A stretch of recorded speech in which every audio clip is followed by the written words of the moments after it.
Olá, no ar, programas Ideias em Debate. Hoje o nosso entrevistado é o advogado André Luiz Marques. Dr. André é especializado em Direito Previdenciário, é mestre pela PUC São Paulo e vice-presidente do Instituto de Advogados Previdenciários do Conselho Federal. Nessa entrevista, o Dr. André vai nos falar a respeito do projeto de reforma previdenciária que está no Congresso. Um projeto que está preocupando a nação como um todo. Seja ele trabalhador, seja ele aposentado, as pessoas estão tudo na dúvida, né? É um projeto que o Brasil está preocupado. Todo trabalhador, todo aquele aposentado, inclusive, está preocupado com esse projeto. Nesse projeto, o doutor André vai procurar, né, esclarecer a você, telespectador, a você, telespectadora, né, o que significa esse projeto encaminhado pelo presidente Michel Temer ao Congresso. E vai procurar esclarecer, ele como é um especializado em direito previdenciário, vai procurar nos esclarecer profundamente o que significa isso. Doutor André, muito obrigado, né, pela sua participação. E eu gostaria de perguntar ao senhor o seguinte: o que o Brasil pergunta constantemente nos bares, em casa, no supermercado, na fila do ônibus, dentro do metrô, esse projeto de reforma previdenciária é necessário para o país? Essa é a pergunta que não quer calar. E ela não é tão simples, porque eu poderia simplesmente dizer o seguinte: é necessário ajustes? Sim, são necessários ajustes, mas não da forma que essa PEC, que é essa emenda constitucional, foi apresentada para a sociedade. A forma que ela está apresentada, ela é vil, ela é injusta, ela é inconstitucional e ela não tem bases técnicas para existir. Eu venho sempre dizendo que se passar a reforma do jeito que está, nós estamos fadados a reduzir os benefícios previdenciários ao salário mínimo, porque vai haver um achatamento nos benefícios e mais, as pensões por morte não vai ter o benefício do piso do salário mínimo. Vai ser possível que viúvas venham a receber como pensão menos do que um salário mínimo. Ou viúvos também, né? Ou viúvos também.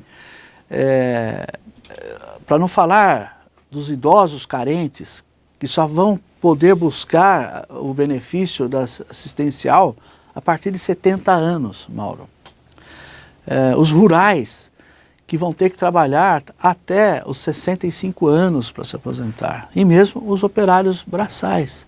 Então isso é uma crueldade tamanha que eu não consigo vislumbrar como vai ser o nosso país daqui 20 anos, 30 anos, se essa proposta passar. Eu vejo um país de idosos vendendo lápis nos ônibus, vendendo bala nos faróis, porque vai ter uma massa de miseráveis idosos sem proteção na Previdência Social.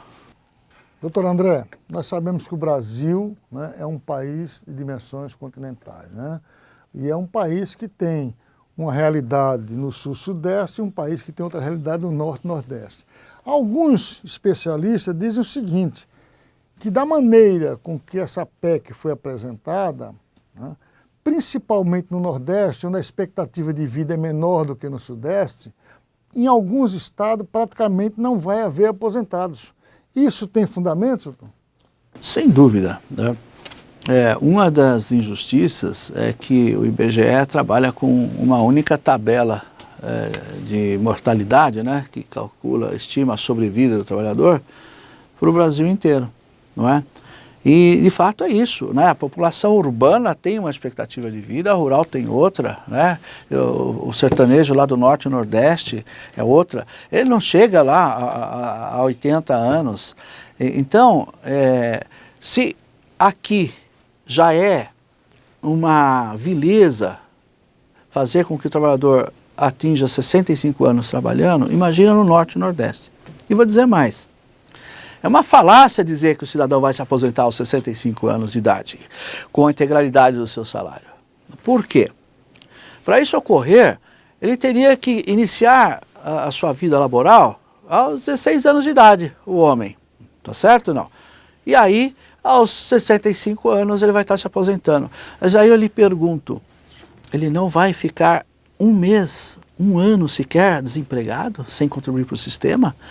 Principalmente essa crise que temos aqui, 13 milhões de brasileiros desempregados, será que ele vai conseguir atingir exatamente 49 anos seguidos? Não vai. Então, com certeza esse cidadão, ele vai ter que trabalhar até os 70, 75 anos para conseguir essa aposentadoria, se tiver saúde para tal. Fica claro ou não? Então, não é uma falácia dizer que, olha, vai se aposentar aos 65. Não, isso é uma idade mínima. Se o cidadão... Mínima para quem começou a trabalhar aos 16 anos. Aos 16 anos. Se o cidadão conseguiu um registro, porque às vezes ele trabalha aos 16 anos, 17, só que tem o exército, aí ele não vai conseguir um registro, vai fazer um trabalho informal. Então, às vezes ele consegue o primeiro registro dele, depois aos 20 anos, ele já não se vai tirar também muito jovem da escola, vai obrigar ele a trabalhar e vai estudar, né? Existem estudos também que dizem o seguinte, eles falam muito, né? Que em outros países aí a aposentadoria de 65, 67 anos, né? Existe um exemplo na França. Na França, a idade média de entrar no mercado de trabalho é 24 anos, porque até essa idade o jovem está estudando, está na faculdade, aí sim, a partir daí ele começa a trabalhar e ele pode se aposentar aos 65 anos. Mas ele construiu, né, durante esse período, frequentou a escola, frequentou curso profissionalizante. O projeto, pelo que o senhor está dizendo aqui, da PEC, apresentada pelo governo, obriga aos brasileiros começarem a trabalhar aos 16 anos, quer dizer, ou seja, vai transformar uma sociedade ou de não aposentados ou de uma sociedade de privilegiados. Sem dúvida. Porque os mais pobres que começam a trabalhar mais cedo serão mais penalizados. Exatamente, exatamente. Primeiro, essa comparação que você trouxe é muito importante, porque os técnicos, eles não são técnicos em previdência, tá? Os técnicos do governo são economistas. São uma reforma, abrindo aqui o parênteses, eminentemente economicista. O governo não está interessado em ouvir previdenciaristas, ele só ouve economistas, e ele está preocupado com o mercado financeiro, mercado de capitais. Ele quer dar uma resposta imediata para esse mercado de capitais. Que precisa de mais lucro e tem as previdências privadas aí com as portas abertas. Brasileiro. Então, quando o governo compara com os países da Europa, né, é uma comparação extremamente injusta, porque esses países têm uma rede de proteção social que o Brasil sequer chegou perto. Então isso que você falou é uma verdade. A média do trabalhador entrar no mercado aqui, a média é 17 anos, né? E lá é 23 anos, 24. Então o trabalhador brasileiro teria que trabalhar 5 anos a mais do que esse trabalhador europeu se a lei for equivalente a deles, não é? Então não dá... se preparar, se entendeu? Profissionalmente, não se prepara, não tem uma educação adequada, né? Porque quem começa a trabalhar aos 16 anos, certamente não vai ter tempo de frequentar boas escolas. Né? Olha, eu tenho dito o seguinte, se essa reforma passar do jeito que está, o governo vai dar um tiro no pé, vai ter um efeito inverso do que ele pretende. Se ele diz que ele pretende trazer sustentabilidade para o sistema, na verdade, o que vai haver vai ser uma migração em massa para as previdências privadas. Aqueles que ganham mais, né, ou autônomo, ou empresário, esse que tem a liberalidade de falar, não, olha, eu não vou aposentar 49 anos de contribuição no sistema, eu vou passar a contribuir para a previdência privada e vou recolher pelo mínimo na previdência social. Se não pertence ao Tesouro, como é que o governo vem a público dizer que existe um rombo muito grande na Previdência? O rombo que existe é na previdência do servidor público. Aquele servidor público federal, estadual, municipal, cujas regras sempre foram diferenciadas das regras para o trabalhador na iniciativa privada, aquele que é segurado do INSS.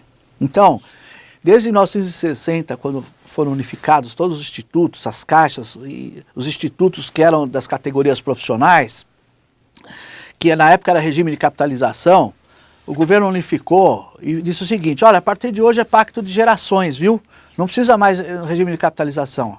Havia uma massa de dinheiro, essa massa de dinheiro foi usada nas grandes obras chamadas faraônicas, né? Estrada Transamazônica, Ponte Rio-Niterói.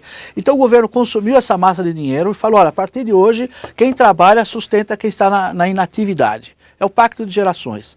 E vai ser custeado pelo governo, empregado e empregador. Só que o empregado e o empregador sempre contribuíram. Na iniciativa privada, o governo nunca pôs nada. E deixaram de fora desse pacto os servidores públicos. Os servidores públicos, é lógico, existem aqueles humildes trabalhadores que ganham pouco, mas existem aqueles que ganham sempre acima do teto do regime geral, e aqueles que aposentavam com paridade, né, com integralidade, que ganham hoje 20, 30 mil reais. Esse pessoal trouxe um rombo para o sistema. E hoje o governo quer trazer para o colo do trabalhador que é segurado do INSS esse rombo de lá para cá. Doutor, o senhor tem a sua especialidade em direito previdenciário. Comenta-se aí o seguinte, que existe aproximadamente 1.950.000 servidores aposentados que recebem mais do que 10 milhões de trabalhadores da Previdência. Isso tem fundamento? Sim, hoje, falando de rombo, né, hoje esses 980 mil, cerca de 980 mil trabalhadores, servidores públicos, aposentados, públicos, eles representam um rombo bilionário, de 90 bilhões para o Estado, para o Tesouro, que não tem arrecadação para cobrir esse dinheiro. Isso existe, de fato, não é? Existem aposentadorias privilegiadas, sim, existem ainda aquelas pensões vitalícias, né, das filhas dos servidores do Exército, né, que aliás não vão mexer, né, com o Exército e os militares. Isso existe. Agora o governo quer jogar isso contra, é interessante esse jogo que ele faz para o trabalhador, né? Então ele fala, olha, existem privilégios lá do servidor público, nós temos que corrigir, só que ele quer corrigir os privilégios do servidor público e em cima do segurado, que nunca teve privilégio. Doutor, só para esclarecer aqui ao nosso telespectador, o senhor está falando assim de aposentadoria privilegiada de militares, né?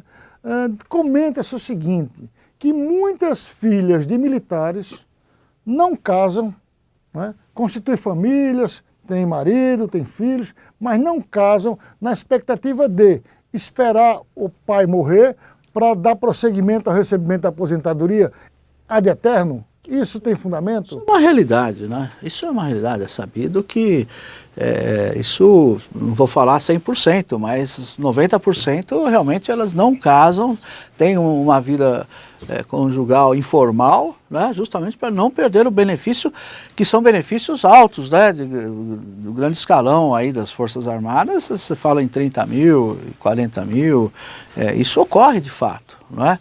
Então, essas são injustiças, né, que não são corrigidas. Quer dizer o seguinte, vamos fazer uma conta rápida aqui. Um militar entra nas Forças Armadas aos 20 anos. Aos 50, aposenta. Né? Vem a falecer aos 80. Recebeu 30 anos. Aos 80, ele tem uma filha de 30, que nasceu quando ele tinha 50 anos. Esse dinheiro passa para essa filha de 30 que pode viver até os 80 anos. Ou seja, ele contribuiu com 30 anos, recebeu 30, a filha vai receber mais 50, 80 anos a Previdência vai pagar para essa filha de militar. A Previdência do servidor público, servidor público, sim, salário com integralidade. Que vai receber por 80 anos. Existe a possibilidade dela deixar também para os descendentes dela? Eu saiba não. Eu saiba não. Não existe cálculo atuarial aí, a verdade é essa. Isso aí vem lá da época do Império, tá? Falam-se, inclusive, que essas aposentadorias que eram integrais, eles falam que é um salário diferido. O imperador dava isso para os seus serviçais na época, né? A gráfica imperial que existia. Então o imperador dava essas benesses para esses servidores públicos, não é?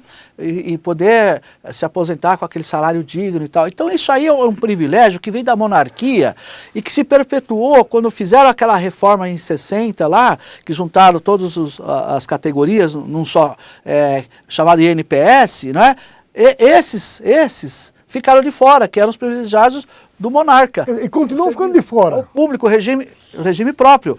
Exatamente. Houve uma reforma onde os novos segurados, servidores públicos, têm um teto hoje do salário do regime geral da Previdência, se quiser se aposentar. Aí surgiu a Previdência Complementar, se eles quiserem se aposentar mais, pagam a Previdência Complementar. Só que o que eu sempre questionei é o seguinte, quando houve essa reforma serviu para os novos filiados no sistema, os antigos não. E por que agora o governo quer fazer a reforma da Previdência Social do INSS e fazer valer para aqueles que já estão dentro do sistema pagando há 20 anos, 30 anos? Isso é uma injustiça terrível. Quer dizer, o que acontece é o seguinte, lá atrás foi feita uma reforma para os servidores públicos que estavam entrando no sistema. Não mexeu com quem estava.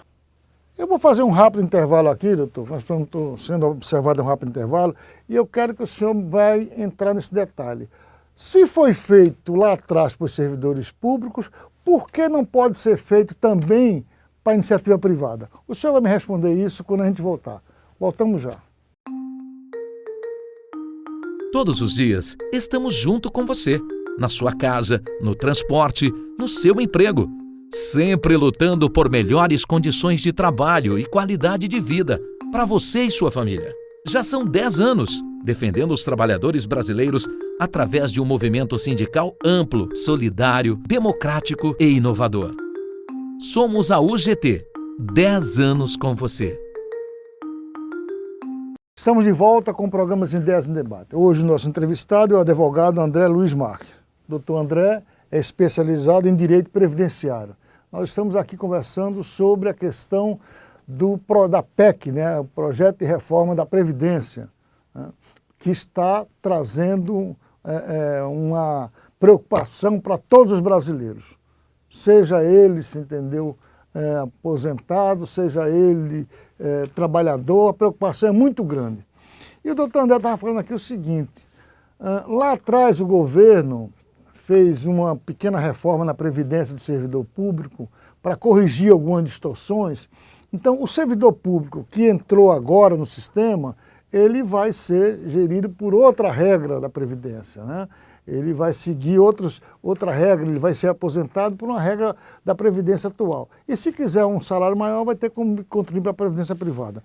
Então, a gente fez aqui a seguinte pergunta. Por que o governo não adota o mesmo sistema agora para os trabalhadores da iniciativa privada?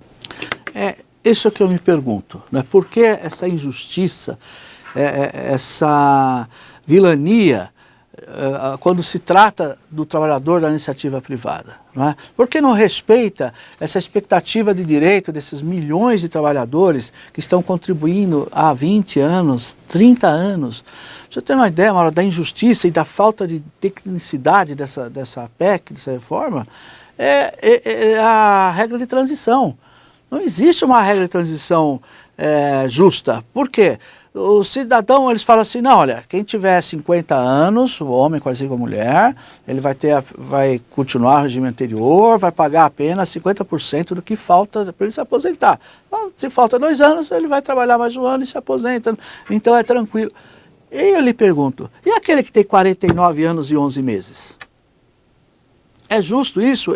Ele teria que trabalhar mais 20 anos, 30 anos, sendo que o irmão dele, o primo dele que nasceu um dia depois, até se ele é gêmeo, ele nasceu a 11 horas e 50 minutos, o outro nasceu no dia seguinte e veio a lei, um vai trabalhar por 49 anos e o outro trabalha só 35, isso é justiça? Então é falta de tecnicidade dessa PEC. Talvez isso é porque não foi realmente elaborado por técnicos no sistema previdenciário, né? Agora, doutor, me diga uma coisa, o que é possível fazer neste projeto? Quais são os pontos, entendeu, obscuros, entendeu, os pontos que não estão bem claros, e o que é possível o Congresso e a sociedade como um todo fazer para que ela seja mais justa? Olha, eu digo o seguinte, Michel Temer está perdendo o bonde da história, de ser conhecido como um estadista e que fez o divisor de águas na Previdência. Porque se ele chegasse e falasse assim, olha, brasileiros e brasileiras, a Previdência, a partir de hoje, para os novos filiados, o regime vai ser este. 49 anos de contribuição, 70 anos para receber LOAS, enfim, do jeito que ele apresentou a proposta, para os novos filiados, para aqueles que vão ter sim uma expectativa de vida daqui 30, 35 anos, de 80, 85 anos. Aí ele seria um estadista. Essa lei seria lembrada como Lei Michel Temer e respeitasse aqueles que estão no sistema, né, com as regras que ainda estão hoje. Aí ele seria lembrado na história como um estadista. Mas do jeito que ele está fazendo, ele vai prejudicar milhões de brasileiros. Ele tentando dar resposta para o mercado financeiro, Mauro, ele está prejudicando os jovens, os idosos, né? Olha, um país carente de educação, o que ele vai fazer com os professores que hoje se aposentam com 25 anos, mulher 30 homens, você imagina um professor tem que trabalhar 49 anos, ele está aumentando numa tacada só 100% do tempo de contribuição daquele professor. Aquele que trabalha 3 jornadas diárias, o professor que está me ouvindo sabe disso, para ele dar uma vida digna para os seus filhos, ele faz 3 jornadas, ele não consegue se capacitar. E a esperança dele é se aposentar quando mulher, com 25 anos de contribuição, para ficar em casa? Não, para poder continuar trabalhando um pouco mais tranquilo e ter a complementação do salário dele com a aposentadoria. Agora, quando ele descobrir que vai ter que contribuir por 49 anos, ele vai desistir da carreira de professor. Aquele que pensa em entrar na carreira de professor vai desistir da carreira de professor. Então nós estamos jogando os nossos filhos, nossas crianças num país sem educação. Ora, o rural, como a injustiça fazer com que um trabalhador rural trabalhe por 49 anos, isso é uma injustiça terrível. 65 anos de idade, a pessoa às vezes com 55 já não tem força vital para o trabalho, não é?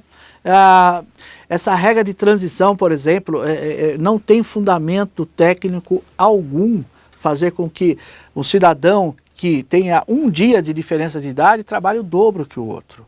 Então, faltou tecnicidade nesse estudo para apresentar essa PEC. O governo está atropelando, ele quer passar ela a qualquer forma.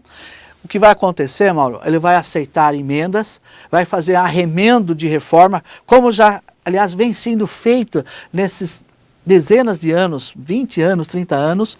Ninguém faz uma reforma decente, fazem remendos de reforma. Agora, doutor André, esses deputados que vão votar esse projeto, esses deputados foram eleitos lá na base por essa população que vai ser afetada diretamente por esse projeto. Será que eles não têm essa sensibilidade de perceber que, votando um projeto que é prejudicial aos trabalhadores, ele está votando contra aqueles eleitores que votaram nele? Está. Tanto está que agora está se falando em lista fechada. Isso é um absurdo. Se existe uma bandeira que nós temos que bater, além de contra essa PEC, é contra essa lista fechada para votar. Você não sabe quem está votando. Eles estão com medo de mostrar a cara. Eles estão com medo de dizer, eu votei contra o trabalhador. Tá certo ou não? Então, eu acho que nós temos que bater nessa tecla, que se ele votar dessa forma, ele está votando contra o trabalhador brasileiro, que vai ter que ficar 49 anos contribuindo para ver se consegue se aposentar no futuro. O que é uma falácia, porque é normal uma pessoa, durante esse período de 49 anos, ficar 5, 6, às vezes até 10 anos sem carteira de trabalho registrada. Então, se ele fala 65, vai virar 75. Para explicar melhor aqui para o nosso telespectador, lista fechada é o seguinte, né? Os partidos fazem uma lista de 1 a 100 nomes de candidatos. E aí o eleitor vai lá, vota no partido, e aí o partido vai escolher a quem ele vai votar. O que se comenta é o seguinte, que esses deputados que votarem o projeto de reforma da Previdência estão votando contra aqueles eleitores que votaram nele. Então, os partidos querem lista fechada, porque vão encaixar eles nessa lista. Exatamente. Né? E aí a pessoa não vai saber em quem votou e, de repente, está votando naquele deputado que votou no projeto contra ele. É mais ou menos isso, doutor? Exatamente isso. E eu vou dizer mais, viu? A minha grande preocupação é que essa reforma esteja feita, voltado para um segmento da sociedade que está muito interessado, que são os bancos, as seguradoras que vendem a previdência privada aberta no mercado. Para eu ter uma ideia disso que estou lhe falando, o artigo 40 da Constituição trata do servidor público e da previdência complementar do servidor público. Isso que eu falei agora dos novos que querem se aposentar acima do teto do INSS, tem que entrar na previdência complementar. E a Constituição falava que ela seria um fundo de pensão de natureza pública, gerido de forma pública. Agora, nessa PEC está alterando esse artigo, dizendo que qualquer um vai poder gerir esse fundo. Ou seja, estão abrindo para gerir esse fundo para bancos, seguradoras, instituições financeiras, que estão aí de boca aberta para esse mercado, para gerir esse fundo de previdência dos servidores públicos. É isso que vai acontecer. Na verdade é o seguinte, né, o presidente Michel Temer tem um filho, Michelzinho, né, de 7 anos, ele tem que começar a preparar o Michelzinho e já começar a trabalhar aos 16, né? Então, né, daqui a 9 anos o Michelzinho vai ter que começar a trabalhar para ver se aposenta, né? Coitado. Né? Então é isso aí. Ou não, né? Porque diz que o presidente Temer já fez a transferência aí de alguns bens para o Michelzinho, então o Michelzinho já tem a garantia de que não vai precisar se aposentar, porque já tem um patrimônio dele já, né, passado pelo pai, o presidente Temer, já lhe garante... Todos né, eles políticos têm. Já lhe garante, todos os políticos têm, né? Mas, doutor André, nosso programa está chegando ao final, a sua entrevista foi muito esclarecedora, ainda existe muitas dúvidas, muitos questionamentos em relação a essa reforma da Previdência. Né? Uma coisa ficou bem clara aqui nessa entrevista com o doutor André, essa Previdência, essa reforma é danosa ao trabalhador, é danosa à sociedade brasileira. E você, que está aí nos assistindo, que votou no seu deputado, que votou no seu senador, procure ele, manda uma carta para ele, converse com ele. Né? Ele recebeu o seu voto, ele tem agora que lhe dar uma satisfação a respeito disso.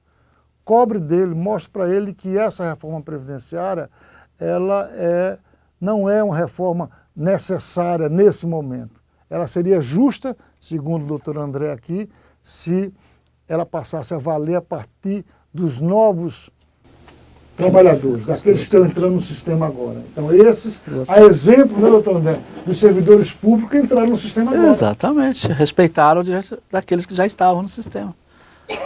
2 pesos, 2 medidas. 2 pesos, 2 medidas.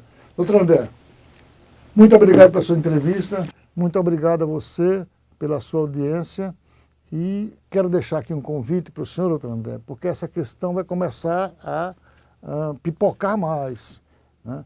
E a gente vai trazer o senhor aqui para novos esclarecimentos. Né? Isso é muito importante, que a sociedade seja muito bem informada a respeito do que querem fazer com a previdência privada. A previdência que é de todos nós que contribuímos, eu, você, entendeu, que está aí, é de todos nós. Muito obrigado e até o próximo programa.